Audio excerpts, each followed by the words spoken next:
எதை வேணா தாங்க முடியும், இந்த பசியை மட்டும் தாங்க முடியாதுமா.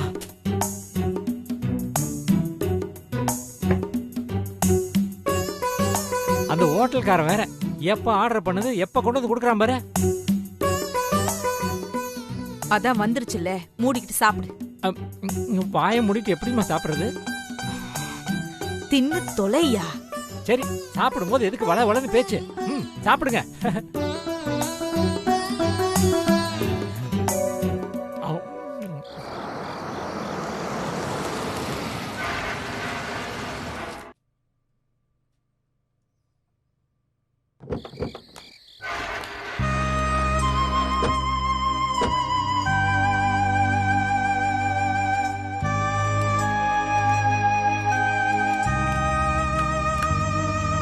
ஐயா, அம்மா,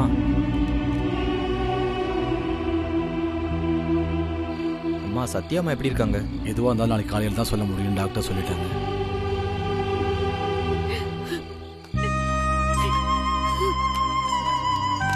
மா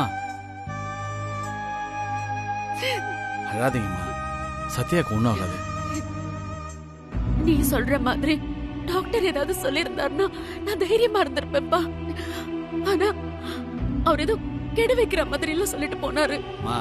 டாக்டர்ஸ்லாம் அப்படி தம்மா சொல்லுவாங்க. ஹாஸ்பிட்டல்ல பாத்தீங்கல்ல, சத்யாவுக்காக சேர்ந்த கூட்டத்தெல்லாம் பாத்தீங்கல்ல, அத்தனை பேர் வேண்டுதல் இருக்கும்போது சத்யாவுக்கு ஒன்றும் ஆகாதுமா. நல்லபடியா ட்ரீட்மெண்ட் முடிஞ்சு பத்திரமா வீட்டுக்கு வந்துருவா, கவலைப்படாதீங்க. அனிமா பிரியாணி வேற லெவலு, பட்டையை கிளப்பிட்டான்.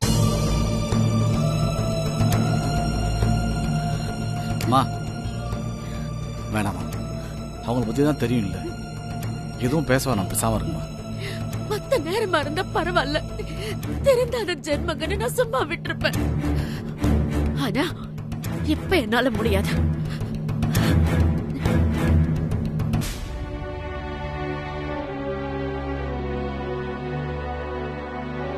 வாங்க பிரியாணி சாப்பிடலாம். மாப்பிள்ள உட்காருங்க, பிரியாணி ஷேர் பண்ணி சாப்பிடலாம். உங்களுக்கு எல்லாம் கொஞ்சம் கூட மனசாட்சியே கிடையாதா?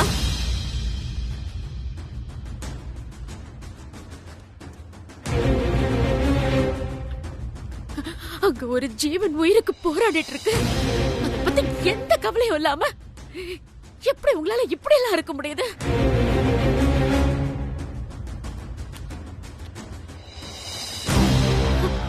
அவ ஏரியா ஜனங்க கூட சத்யாக்கு எதுவும் ஆக கூடாதுன்னு அங்க வந்து பச்சை தண்ணி கூட குடிக்காம பட்னியோட இருந்து சாமிய வேண்டிக்கிட்டு இருக்காங்க.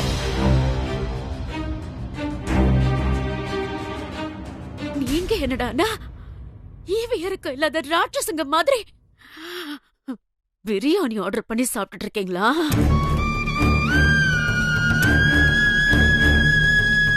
நீங்களாம் என்ன பிறவிங்கன்னு எனக்கு தெரியல. நம்ம குடும்பத்துல இருக்கிற ஒருத்தருக்கு இப்படி ஆயிடுச்சுன்னு கொஞ்சம் குடும்பம் உங்களுக்கு வருத்தம் இல்லாம போயிடுச்சு.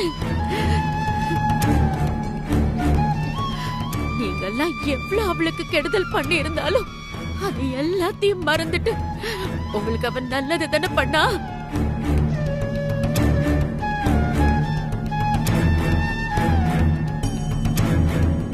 அந்த குபேரன் கிட்ட நீ ஏமாந்தப்போ சத்யா தானே உன்னை காப்பாத்துனா.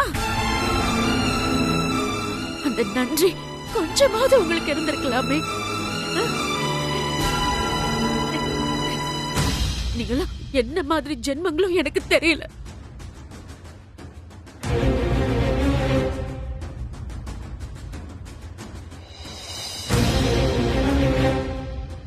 செல்வி, என்னம்மா? சத்யா கண்ணு முழிக்கிற வரைக்கும் இந்த வீட்ல சமையல் வாசனையே இருக்க கூடாது. சரிங்கம்மா.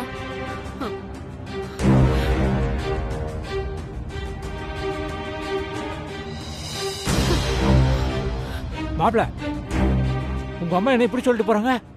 நீங்களும் அதை கேட்டு பொறுப்பில்லாம போயிட்டு இருக்கீங்க. நாளை இருந்து நான் சாப்பாட்டுக்கு என்ன பண்றது மாப்பிள்ள? ஏமாம்மா, நீங்க எல்லாம் என்ன ஜென்மமோ என்ன பிறவியோ அப்படின்னு நாக்க பிடிக்கிற போது 4 கேள்வி அம்மா கேட்டு போறாங்க. உங்களுக்கு இதெல்லாம் விட சாப்பாடு தான் முக்கியமா? அப்புறம் நாளைக்கும் பசிக்கும்ல, சாப்பிடணும்ல.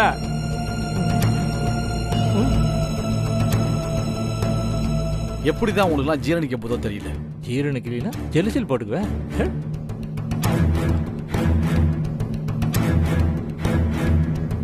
அதான் 2 பேர் போயிட்டாங்களே, ஸ்டார்ட் பண்ணுங்க.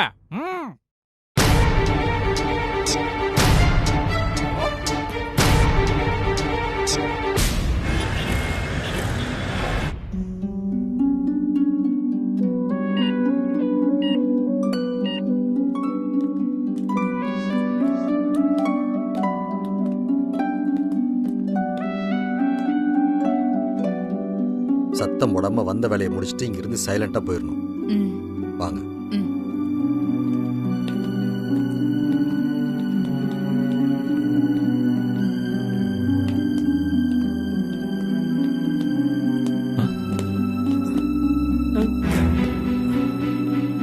சித்தப்பா,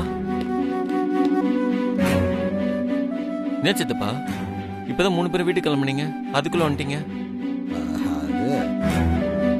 அது வீட்டுக்கு போனதுக்கு அப்புறம் தான் தோணுச்சு, நீ மட்டும் இங்க தனியா இருக்க, எப்படி நீ சாப்பிட்டுருக்க மாட்ட, அதான் நீ போய் சாப்பிட்டு வா, அது வரைக்கும் நாங்க பாத்துக்கிறோம். இல்ல சித்தப்பா, எனக்கு வேணாம். மாப்பிள, அப்படிலாம் சொல்லாதீங்க மாப்பிள. இந்த நேரத்துல நீங்க பட்னியா இருக்க கூடாது. கூட இருந்து நீங்க தானே பாத்துக்கணும். இல்ல மாமா, இவங்க இருக்கிற நிலைமையை பார்த்ததுக்கு அப்புறம் சாப்பிடணும்னு நினைச்சா கூட என்ன சாப்பிட முடியாது மாமா. பிரபு, அட்லீஸ்ட் கேன்டீன்லயாவது போய் சாப்பிட்டு வா, உடம்புல எனர்ஜி வேண்டாமா? போப்பா. டேய் பிரபு, எங்களுக்கும் சத்யா மேல அக்கறை இருக்கு, நாங்க பாத்துக்கிறோம். நீ போய் டீயாவது குடிச்சிட்டு வா, போடா. இல்லக்கா, பிரபு, நாங்க தான் சொல்றோம்ல, போப்பா.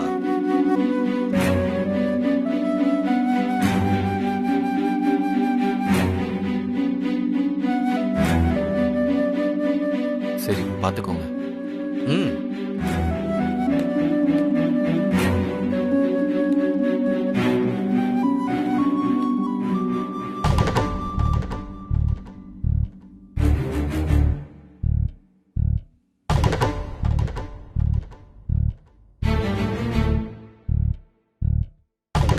வாங்க.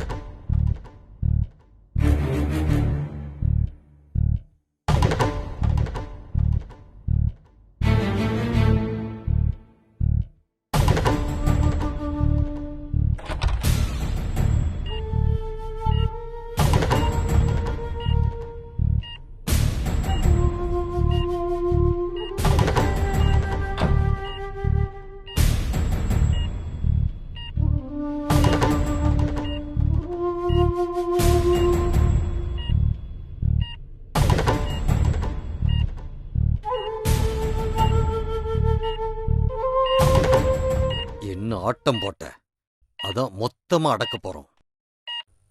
அதான் ரொம்ப ஆடக்கூடாது. சித்தப்பா, இவளை இந்த மாதிரி பாக்குறதுக்கு எனக்கு ரொம்ப சந்தோஷமா இருக்கு சித்தப்பா.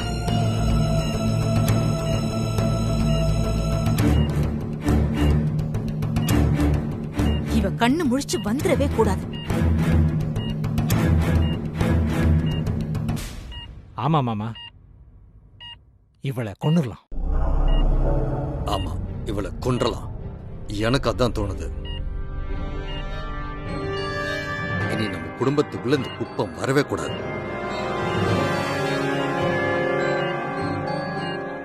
மாப்ள, யாராவது வராங்களான்னு பாருங்க. ம். போ சித்தப்பா, ம்.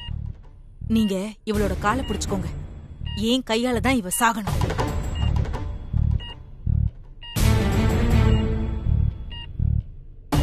என்னையே வா சாட்டையால அடிச்ச.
அப்ப நீ பிள்ளையாரப்பா.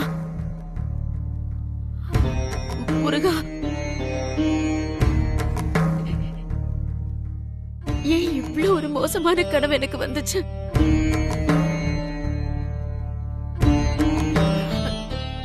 சத்யா எல்லாருக்கும் நல்லதுதானே பண்ணிருக்கா.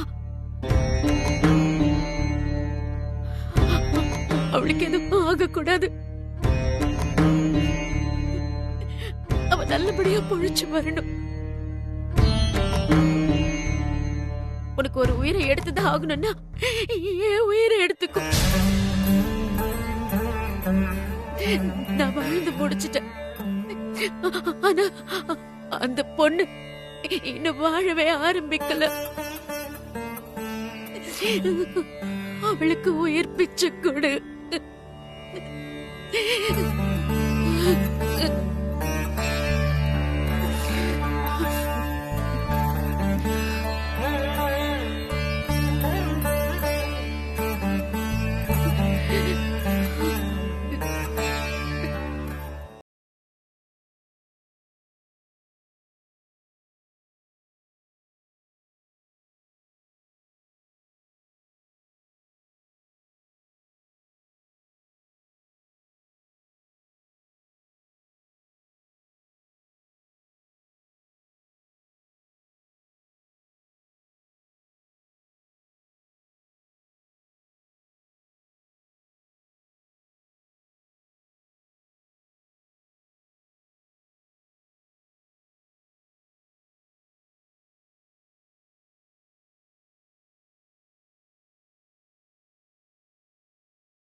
நீ கல்யாண பொண்ணுமா, இந்த மாதிரி அர்த்தராத்திரியில இருக்க கூடாதுமா. முதல்ல வீட்டுக்கு போமா. முடியாது. சத்யக்கா வந்து தாலி எடுத்து கொடுத்தாதான் நான் கல்யாணம் பண்ணிப்பேன். எனக்கு அக்கா வந்து தாலி எடுத்து தரலனா இந்த ஜென்மத்துல கல்யாணமே வேணாம். என்னம்மா கல்யாண பொண்ணு இப்படி எல்லாம் பேசுற? இப்படி எல்லாம் பேசக்கூடாதுமா. நான் அப்படிதான் பேசுவேன். இது ஏற்கனவே முடிவு பண்ணதுதான். சத்யக்கா தாலி எடுத்து கொடுக்கலன்னா நான் கல்யாணமே பண்ணிக்க மாட்டேன்.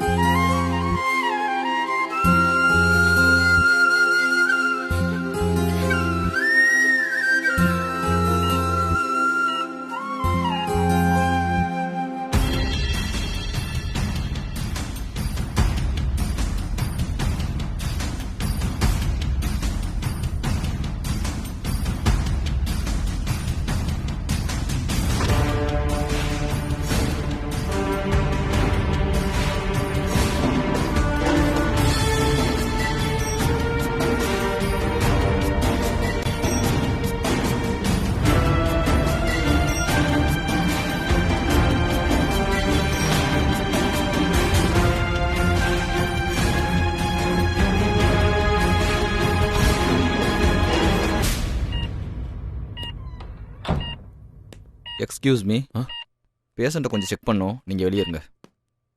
போங்க. பார்த்துக்கோங்க. நீங்கள் வெளியே வெயிட் பண்ணுங்க.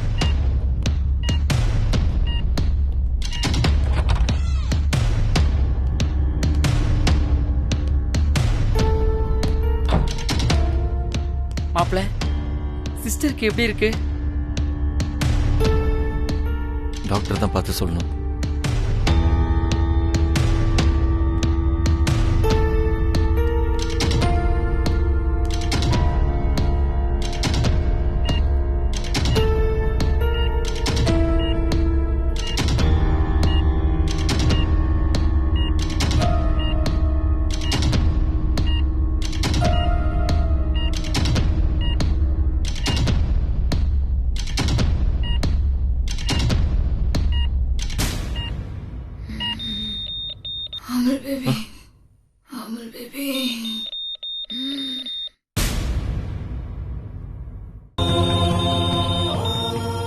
மாப்பிள என்னாச்சு?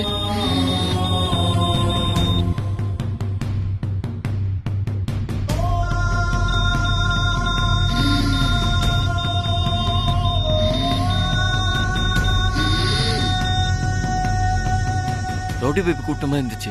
உனக்கு அடிச்சா? என்னடா சொல்ற? ஆமாண்டா, அவங்க ஏதோ மூச்சு விட சிரமப்பட்டு எனக்கு கூட்டமா இருந்துச்சு.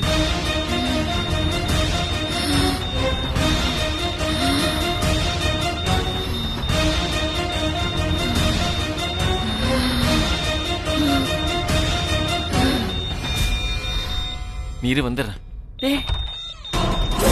ரோடி பேபி, ரோடி பேபி, என்னாச்சு ரோடி பேபி? டாக்டர், என்னாச்சு டாக்டர்? என்னாச்சு டாக்டர்? என்ன பண்ணுங்க டாக்டர்? ஏய், யார் நீ? என்னாச்சு உங்களுக்கு? என்னடா பண்ண? போடா.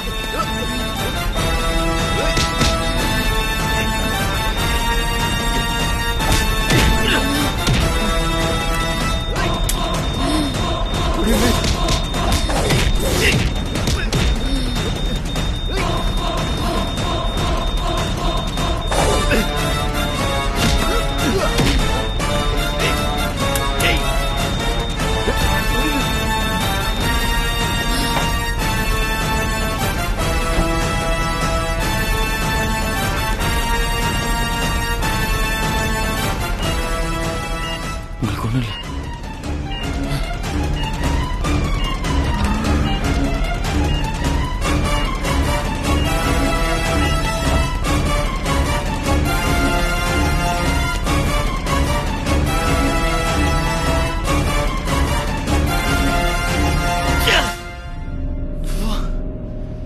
என்னடா என்னாச்சு? தப்பிச்சிட்டான்.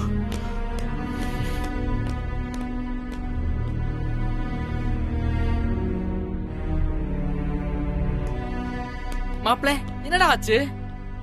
ஏன் அவன் டாக்டரே இல்லடா, ரவுடி போய் கொல்றதுக்காக வந்திருக்கான். யாரா அனுப்பியிருப்பா அவனை?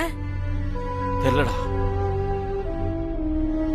இன்ஸ்பெக்டர் சொன்ன மாதிரி இது ஆக்சிடென்டே இல்ல, யாரோ பிளான் பண்ணி ரவுடி போய் கொல்ல பாக்குறாங்க. மாப்பிள நாம இனிமே ரொம்ப அலர்ட்டா இருக்கணும். என்ன மீறி யாரையும் ரவுடி பேபி பிரிச்சிட முடியாது. எவன் வரா நானும் பாக்குறேன்.